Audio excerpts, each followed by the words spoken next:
America is in crisis.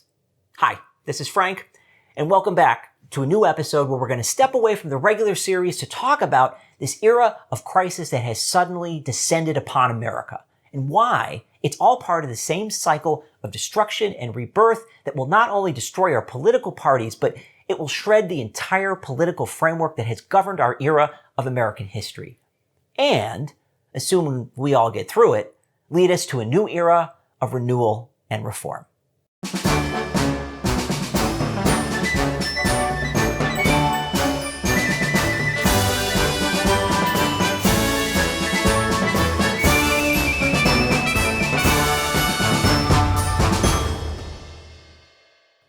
Over the last few months, America has descended into a new era of national crisis.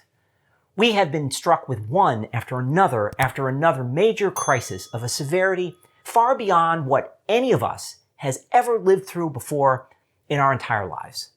And when facing these new crises, in need of new solutions, some creative ingenuity to deal with them, our leaders and our institutions and our political parties have, for the most part, fumbled and failed. So that's what I wanted to talk about today.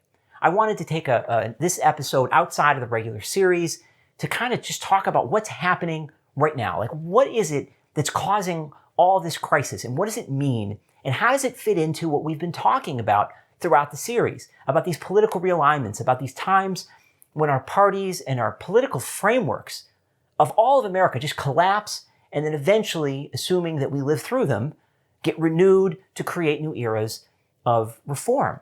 Because what's happening right now, it's really alarming, and it's alarming to live through. But it should be expected, because it's what we have always seen throughout history whenever we've reached these realigning moments. And what's happening right now has a lot of parallels to where we've been before. And that's what we're going to be talking about today. So, the crises. We have three now independent crises that have popped up all of a sudden just in a few months. And the first one was the COVID pandemic. So we have a pandemic disease that is now rushing around the world. It's causing a lot of illness and death. We don't really understand it. We're still learning. And we don't really know exactly what to do because we don't have a cure. And it has completely changed the way a lot of us live. We've had to adjust the way that we live and the way that we work in order to sort of try to deal with the reality of this new disease. And then at the same time, we have a second crisis, which is the economic crisis that was related to the pandemic. That in dealing with the pandemic, both by policy reasons, where we shut down parts of the economy, but also because of the way people have changed the way that they live, it has caused an economic crash that we don't really know how severe it will ultimately be, but it could be something that lasts for years and years. People have now been put out of work. Businesses have closed, some of which will probably never reopen. It has been a crush to the economy. And this could very well drag on for a very long time. It could take a very long time to recover, and some parts of our economy and some people's lives will probably never recover, at least to the same state that they were in before. And then on top of that now, we have social instability. We had a series of protests that came after the police had killed a man by the name of George Floyd, and it caused a bunch of protests, which then broke out, or at least cleared the way for riots. And then we had National Guard called up and put into the cities. And we're living in that period now, right now, as this video is made, of the social instability and rioting sort of new to most of us. So we have these three really unfamiliar crises. And how have we dealt with them? Well, for the most part, not that well, right? I mean, with the pandemic, you would expect, based on Hollywood movies, what we'd expect to have happened is we just all imagined that the government and our agencies and the CDC would sort of rush into action. They would coordinate internationally with brilliant scientists to sort of figure out and break down the disease and come up with a cure. We would have medical professionals figuring out what to do. They would have their equipment. And what do we have instead? Well, everyone's just sort of fumbling through. Nobody knows what to do. The CDC took forever. We still don't have a test and trace regime. Our medical personnel couldn't get their necessary equipment. It's been really quite a mess. And then we have this economic crisis that could be something really one of the greatest economic crises of American history, depending on how it goes. And so far, our policy response is sort of a weak repeat of the 2008 bank bailout bill. We bailed out a couple of companies and gave everybody a $1,200 check, and that's kind of it. And we're just expecting that everyone will just have to muddle through. And now, with the social instability, nobody really knows what to do. We don't know how bad this is going to get. So as a country, when you think in our mind what we'd expect, what would you expect to be a reaction to having these crises? And then you see the reality, there's really a great disconnect because our leaders and our institutions, they don't seem to know what to do. They don't seem to have a plan.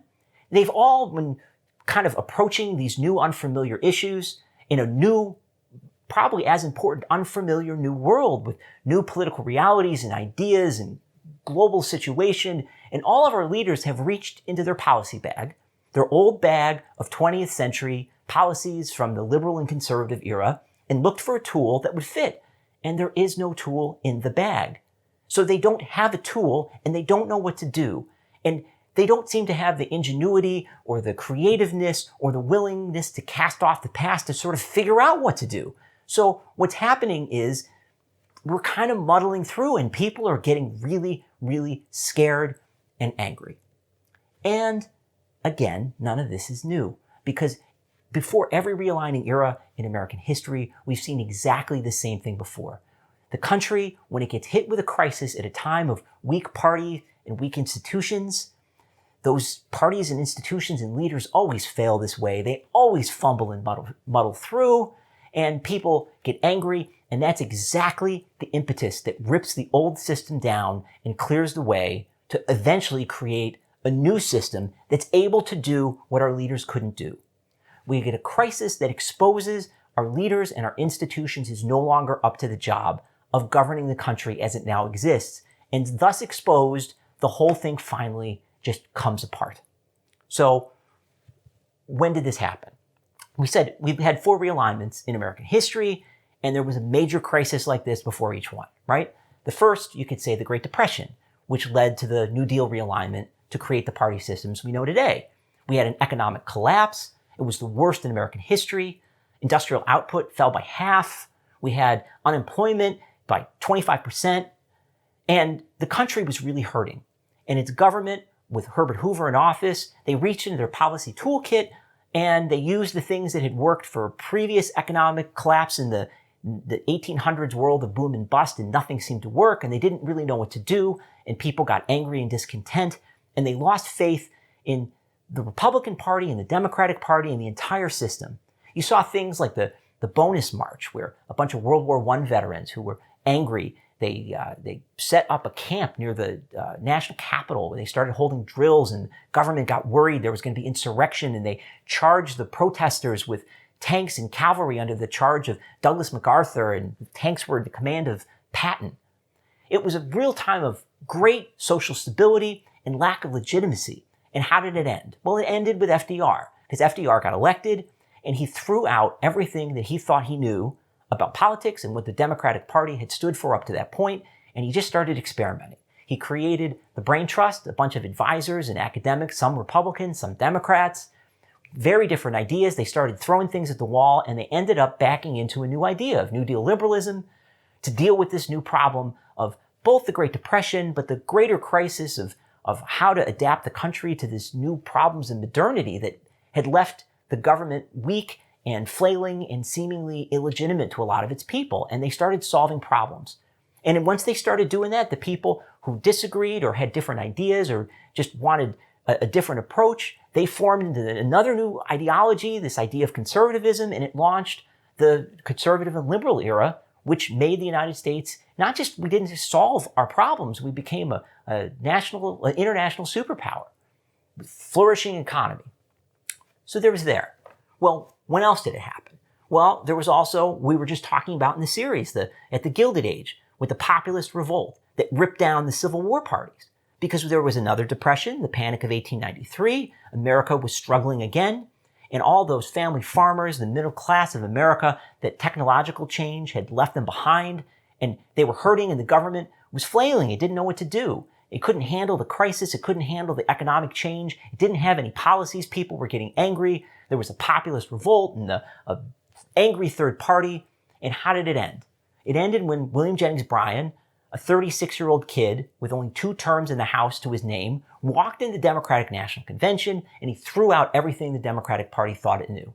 He tapped into this new populist sentiment, these new ideas, and he captured his party's nomination and then completely changed the party forever, threw out its old ideology and playbook and leadership, and revolutionized the Democratic Party, which saw the Republican Party to have to adapt, and they became the Progressive Party of Teddy Roosevelt. And America, once again, got restored and started dealing with its problems.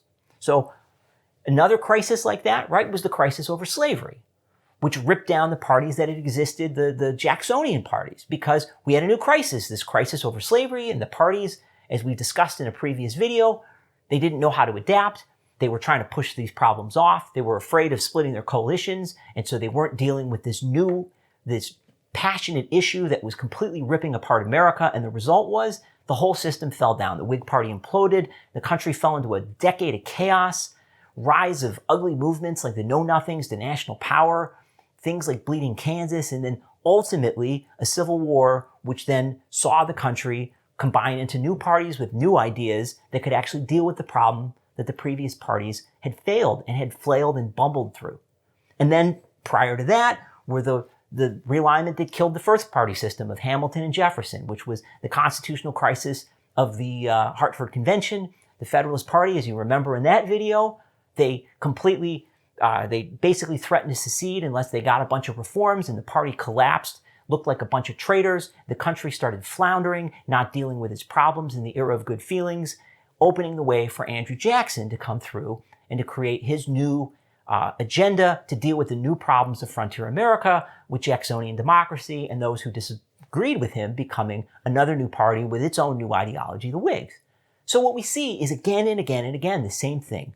Before a realignment, you always see these crises, and it is in fact the crisis that knocks the old system down. See, these systems, when they're not working, things are becoming corrupt, nothing's getting done, the country is drifting, problems aren't getting solved. But until the crisis comes, people are willing to sort of put up with it, just muddle through. Nobody wants to rock the boat.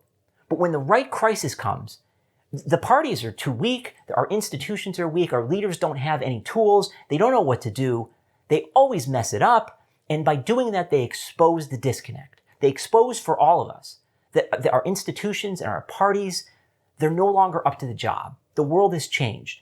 They are built into a system that's looking backwards at yesterday. They don't have the tools to deal with the problems of today and tomorrow. And once exposed, the whole system then collapses. Because now we can all see what we didn't want to see, which is we need massive radical change. We need to rethink everything. We need to start from scratch and build 2 new coalitions with new ideologies that are built to deal with the problems of today and tomorrow. And that is what we always see in these eras. So, where does that leave us now? Well, from now we're stuck in the crisis. And the crisis, it can be scary and it can be hard and it can last for a very long time. And we know it ends one of 2 ways, and it depends on what we do. How do we react to this problem? Now, the worst case scenario is if we do nothing, right? That's the problem of the Whigs. What happens when things start falling apart if we don't step up and march into the change that we need? Well, things just collapse. And once they completely collapse, then it gets really hard to put them back together because we rip the doors off and everybody comes out into the public square with their own bad ideas, and you get things like all the political violence and the Know-Nothing movement and things like that because there's now a political vacuum and it's much, much harder to rebuild. Now, we'll get there, but it can be a hard road to better. What I hope we're going to do, and what I hope you'll join me and all of us to do, is the other solution, which is somebody, some movement, some person steps up, sees the need, says, you know what? We have to cast off the past. We have to look forward to tomorrow. We have to rethink everything. You get a William Jennings Bryan or a Franklin Roosevelt who comes in and inspires us to rethink the entire political framework of America, to cast off liberalism and conservatism, which we've known through the 20th century, and say, we're going to do something else, something that's not that's new. We're going to actually start dealing with our problems as they now exist. And only once that happens, when we start dealing with our problems, that we can handle the crises, we can handle our problems, and we can build a new era of reform. We can renew all of America. And that's where I hope that we're going to go. So I hope that you'll join me and the rest of the country in helping us get to that point, because it's going to be a rough road. But how rough it is and how long it takes is completely still up to us. Thanks a lot for watching, and I hope you tune into the next episode as we go back to the regular series to talk about the cycle of destruction and rebirth of political realignments.